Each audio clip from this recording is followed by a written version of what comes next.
Hey everyone, welcome back to Larry's Geeky World. I am Larry, and today we are going to take a look at some of my favorite toys from the past year of 2023. Since it's now being the 1st of January of 2024, I kind of just want to go and do a kind of a retrospective since I haven't done any long form reviews in about a year. It's all been mostly or mainly shorts. So I kind of want to go back and look at some stuff that I haven't done any shorts on, reviews on, things that just came in at the tail end of the year, what my favorite things for 20 or from 2023 were. And so yeah, this is going to be kind of like a top 10 list, maybe more. It's going to be kind of segmented. It's not just going to be action figures. But if you've seen the channel, you know my majority of my collection I've talked about has been Power Rangers. And that's kind of still the case for the most part, but it's broadened from this past year, especially since I started this channel. Since some of the first videos I've done were Thundercats Ultimates, and as much as Power Rangers still is my main focus, and since Lightning Collection is now starting to wane, with no announcements of any new figures or any other kind of toys, be it role playing or whatnot. Uh, we're probably going to be sparse on this, so my toy collecting money can go towards other things I'm interested in, and for the coming year or for this new year. And with that said, let's go ahead and take a look at some of the stuff I liked and received, starting with vehicles. And 2023 was a good year for 6-inch, 7-inch scale vehicles and then some.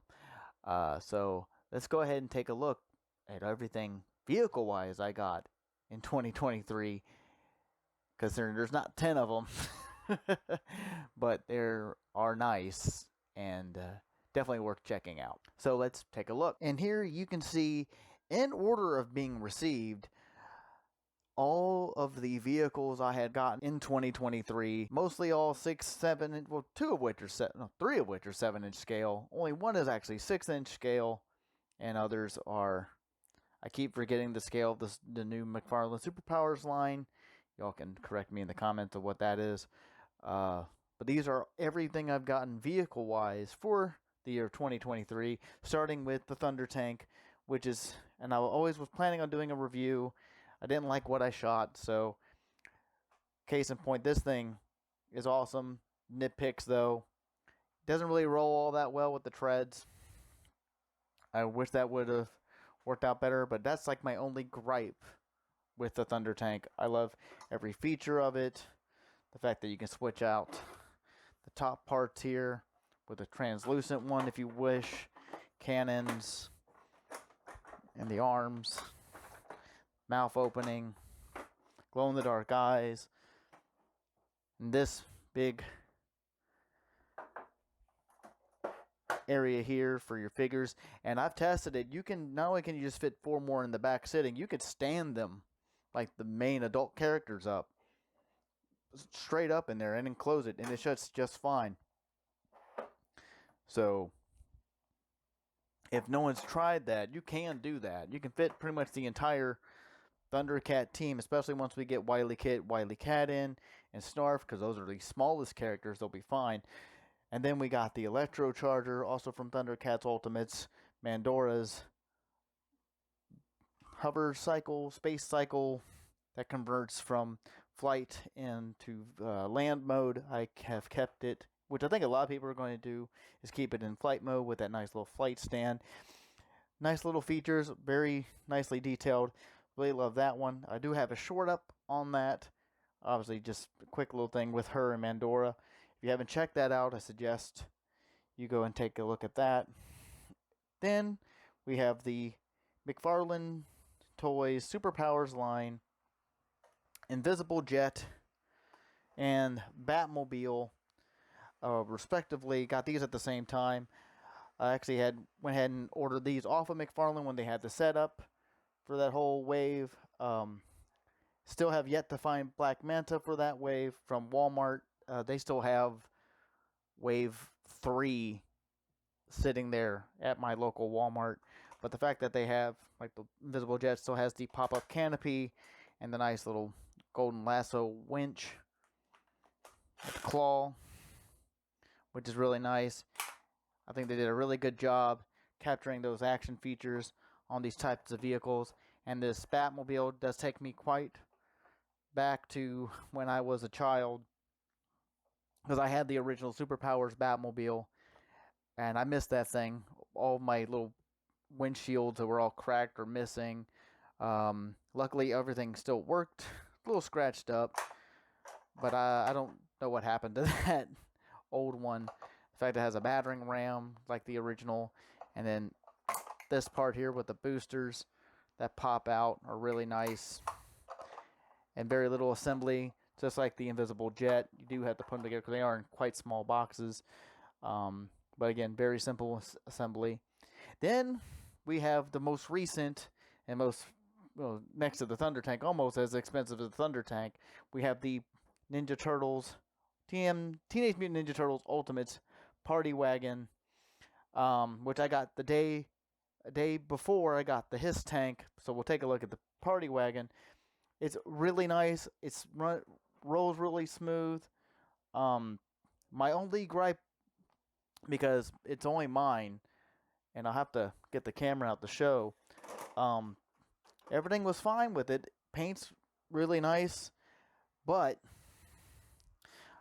with mine, there's one issue, and I still need to contact customer support, and I don't know if you can see this, but as you can see, there's no way for me to attach the belt.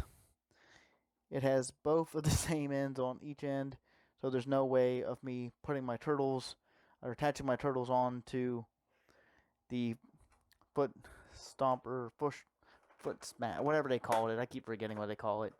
So that's my only downside with the new Party Wagon from Super 7.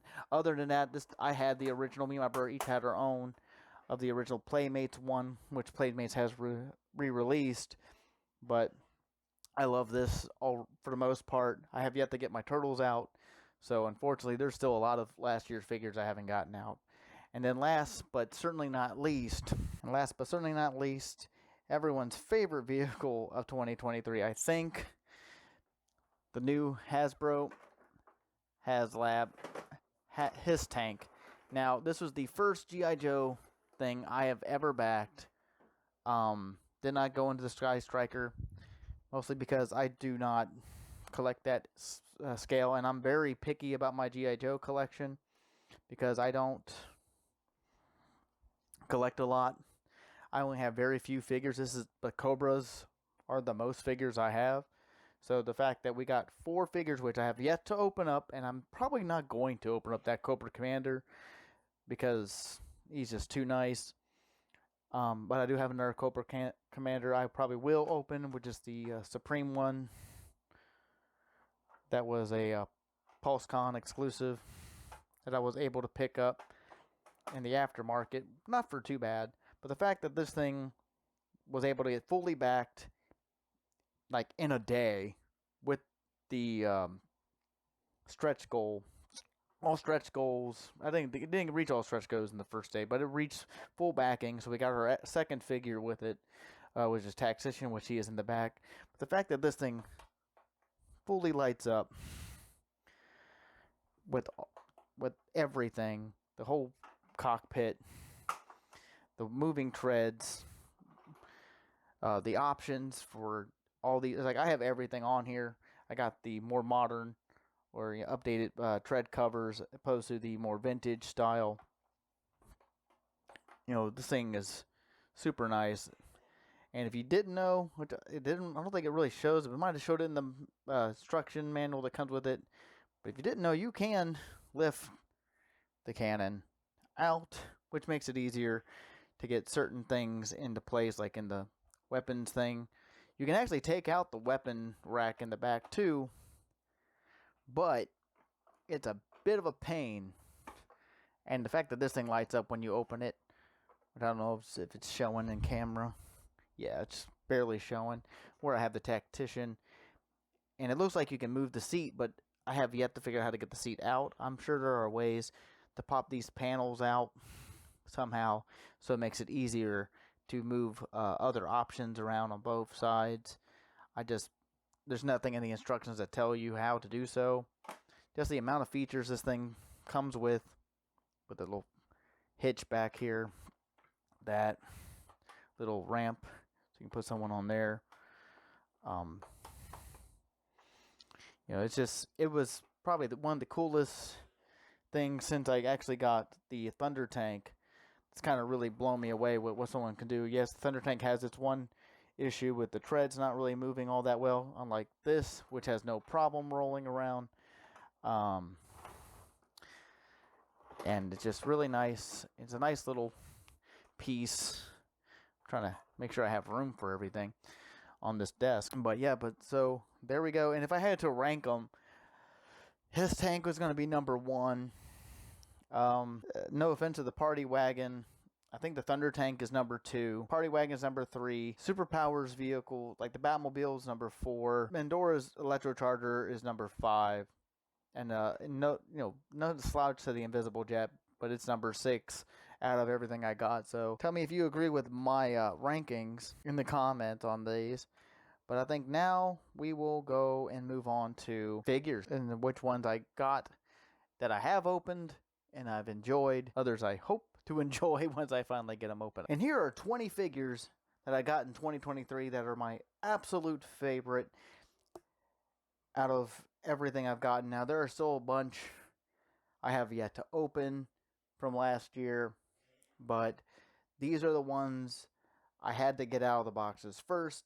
These are the ones that were more important to me, and needless to say, these are some of the top ones, period, from any of these lines, which we have a gambit of Hasbro, McFarlane, and Super 7, and some Mattel, and a Bandai. Go figure. So starting off, I don't have any particular order, but we start from the front. We got Mesogog from Power Rangers Lightning Collection. Dino series was Dino Thunder. And this guy is pretty cool, mostly because of his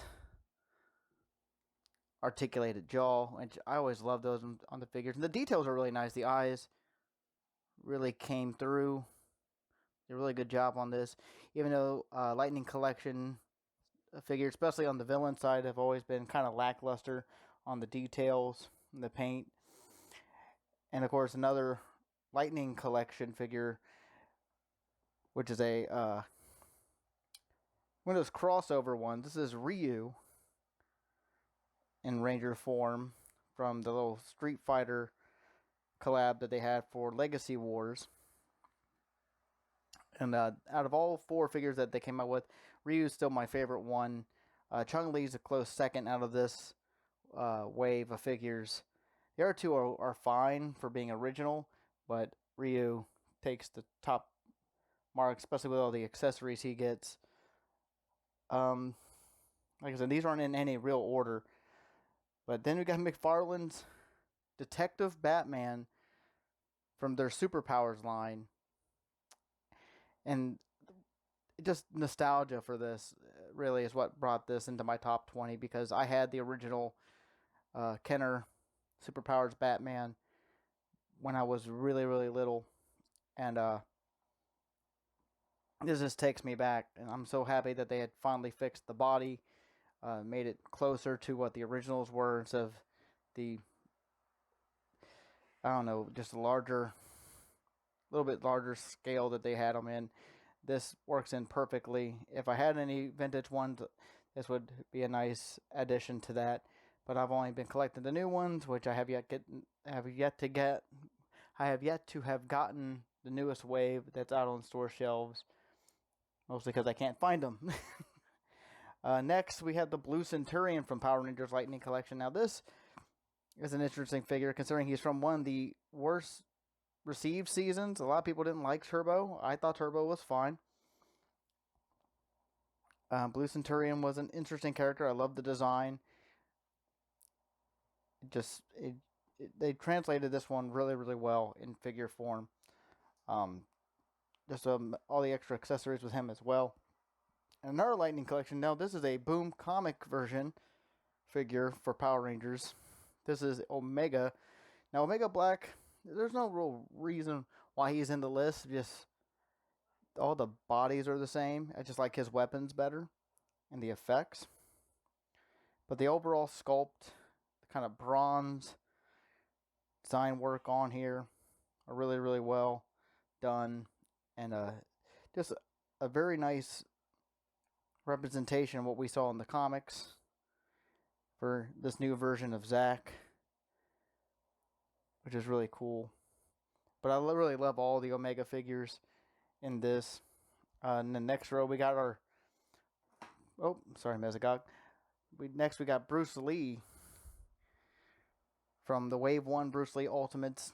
I wasn't able to get pre-order the second wave. I do plan on getting the second wave and getting that third wave figure, which is only one in that set, because Enter the Dragon is my favorite Bruce Lee movie. But this one is my favorite out of Wave 1 by far, even though they're practically the same, but just the black pants, the white t-shirt, which is cloth goods, and he also comes with the jacket. And Super 7 did a really good job on updating their articulation for this guy.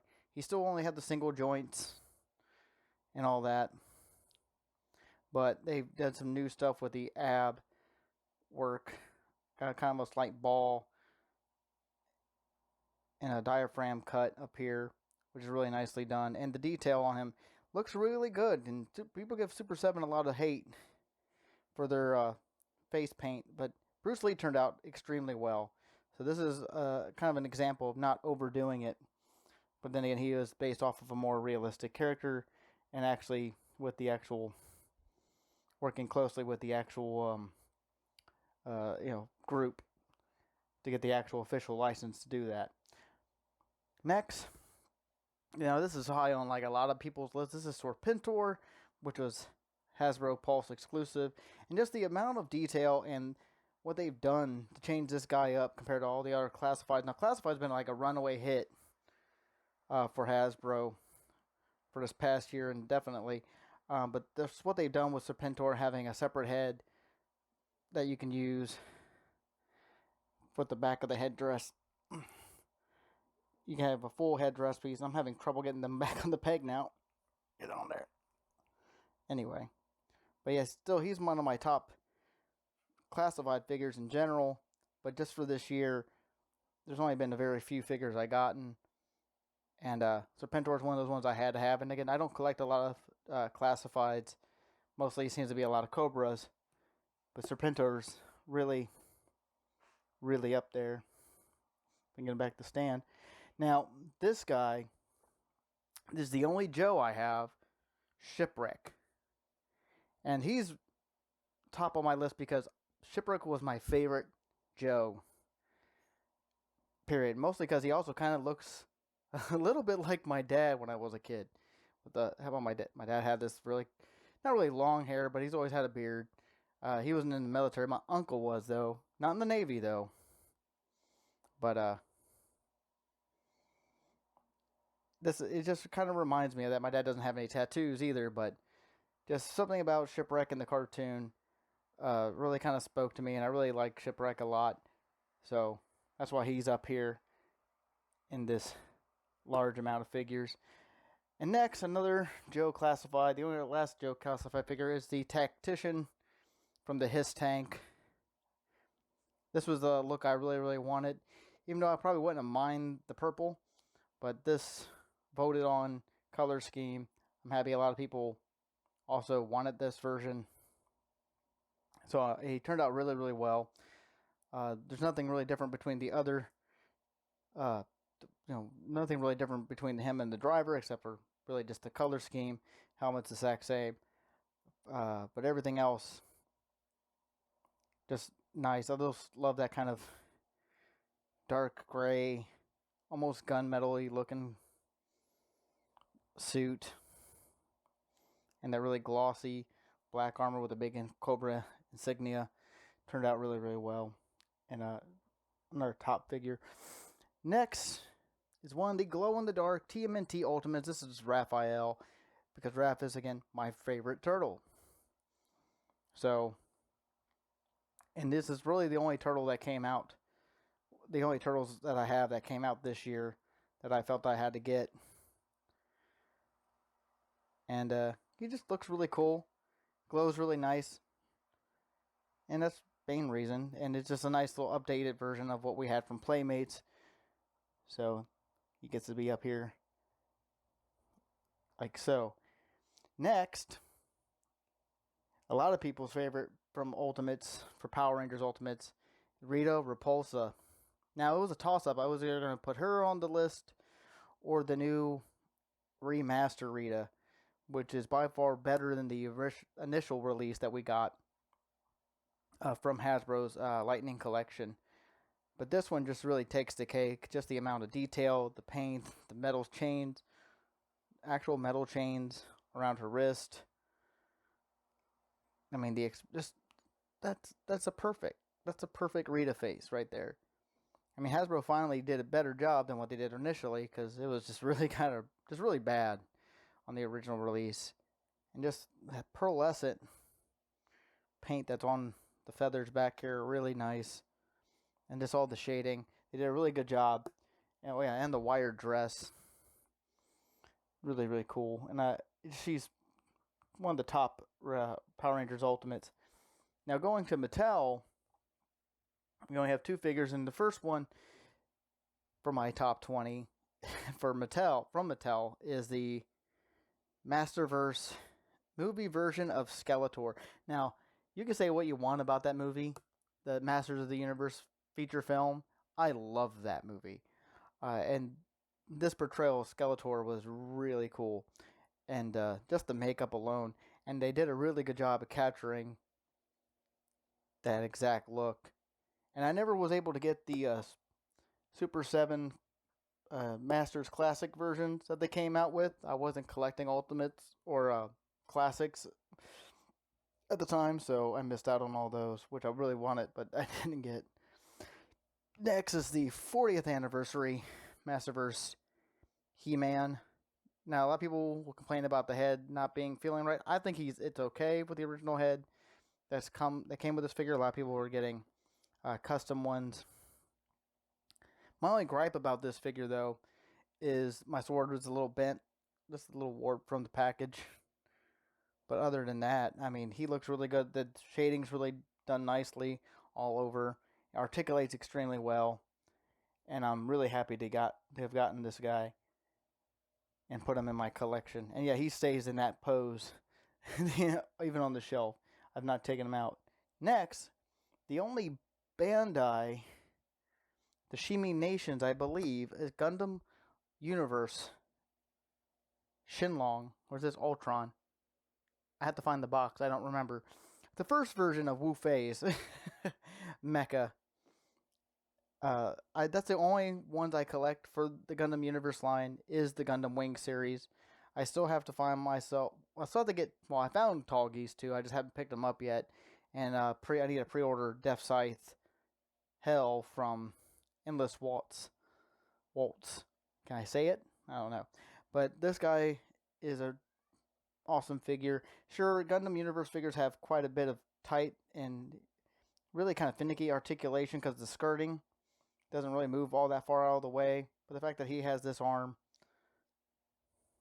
that can telescope out, not really telescope, but unfold out to make that dragon head kind of thing, it's really cool. And the fact that you can store his staff up here, the energy piece is put away. But yeah, so that gets him on the list. Because I think he was the only one I got this year, except for the Leo. But Gundams always take high priority over grunts. Next we have Bengali from Thundercats Ultimates. There's nothing really super special about Bengali. He's got the pinless joints and all the same detail out of any kind of Thundercats Ultimates, except for this is one of my favorite ones I had as a child as well. And you will notice that with a lot of these figures, these were some of the figures were my favorite when I was really young. I had both Bengali and Palmyra. My brother had Linkso when we were kids from the original LJN line. So this was a no-brainer to get, especially with all the extra accessories. I mean, his hammer is really nicely done. I love that. And the fact that he comes with his anvil and all this other stuff, because he is a blacksmith, makes him quite unique out of all the other Thundercats for Ultimates, and makes him one of my favorites from the year. Next, we're going back to Power Ranger Ultimates with Goldar. And he was from Wave 1, and a lot of people love this Goldar, even though they've had problems. Some people have problems with the wings. I haven't yet to put the wings on. I haven't even taken the wings out of the box. I still have little pieces on here. But Goldar, they just knocked it out of the park with all these guys. And Goldar, no slouch. Just that amazing detail. Looks just like the suit. And Super 7 has been really good about that with their Ultimates line for Power Rangers, making them actually look like guys in suits. Oh, no.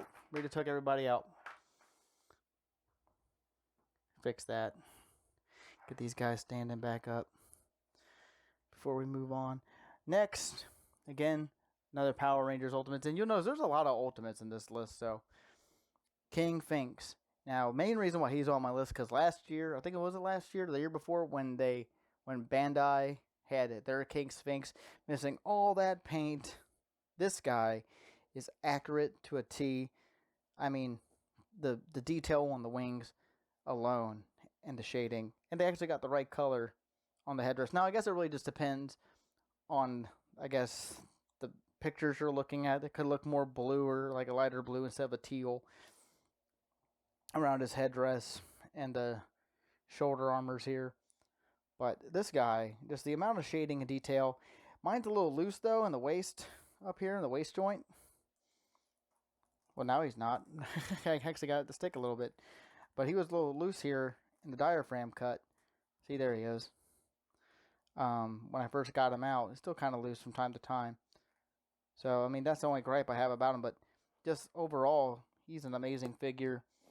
And if I was going to put all my Lightning Collection villains away, I definitely would just replace it with all of them. Next, the big boy here, the biggest out of all the Ultimates figures on the table, or any of the figures in general, is Monstar from Silverhawks. This intergalactic mob boss. And he's really on the list because he's just so big and menacing. And I had the original of this guy with the flip head. Now, the only problem I have is he doesn't bend forward at all.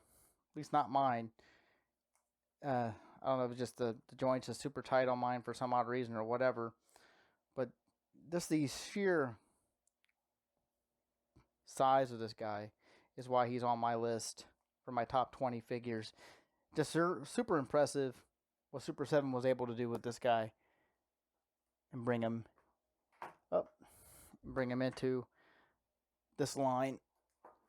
And considering he was in the Wave 1, so really, it kind of wanted to make sure they hit the ground running with the Silverhawks by releasing him first. At least that version of Monstar first, before anything else. Even though we still didn't get him until later, because Wave 2 got out first. But anyway, I digress. Next, from Thundercats Ultimates. Yes, another Thundercat Ultimate. This is the second Thundercat Ultimate figure. This is Ultraman. Now, I wish they would have been able to give him a articulated jaw on the base head, but I understand why they didn't. I mean, he's so emotive in the cartoon, so the fact that we got him like squawking type of head is really cool. And really, just the way he's designed, like if I had a top 10 list from when I first started the channel, Slythe would have been up there because he's just a perfect design for that character. And the same thing with Ultraman here. I think they did a super good job with those, making him super gangly in the legs and the arms, and it doesn't really hinder him much at all when trying to get him to stand. And just the amount of accessories also kind of really what puts them on here. Just again, mostly I just go by design is what these guys go. Design and nostalgia is why they are on my list. And last but not least, one of the heroes, I'm about to say main heroes, one of the heroes from Silverhawks, from Wave 2 of the Silverhawks Ultimates line, Bluegrass. And again, this is another nostalgia hit for me because I had the original Bluegrass from Kenner, which is only one of the few Silverhawk figures that didn't have a wing function design. And the only reason why the other ones aren't on here is just because he really just hits a spot with the guitar and the bass, and you know, I just really love it. And the fact that you can take off his cowboy hat. I don't know too many cowboys with mohawks, but the fact that you can remove the hat like the original toy, you used to be able to do that too. Because it brings back a lot of good memories. It brings back a lot of good memories. Oh, I can't speak. So yeah, I think this time I'm gonna end up having him posing like he's kind of tilting his hat a little bit to people, saying howdy. But yeah, no particular order for these figures. But these are my favorite 20 figures. I just don't want to put them, pigeonhole them to which one's my most favorite. You can kind of go around and guess which one you think are my top favorite figures from 2023. But that is it. This is my list. This is everything else for action figures. Now, there are other things I wanted to put on the list that came out this year that aren't action figures, but it's kind of like there's not a lot else, like role play items I could put in a list for that, because there wasn't a lot. I don't have a whole lot of those that came out this year. Obviously, you have the Master Morpher, Blue Rangers, Power Lands, I can't remember. Did Red Ranger's Power Sword come out this year, or was that last year? I don't remember, from Hasbro. And of course, Trini's Power Daggers. But and of course, the only other weapon I got was the Halo Nerf Needler, which is far beyond better than the Boomco Needler that we got years ago. And I have both, the Boomco and the Nerf 1. Nerf 1 is amazing. But anyway, I'm going to keep rambling on. But that will do it for this video. I want to thank everyone for watching me ramble, or listening to me ramble, and showing off a lot of plastic and talking about it. And if you like stuff like this, let me know in the comments, like the video, and until next time, see you around the toy bin.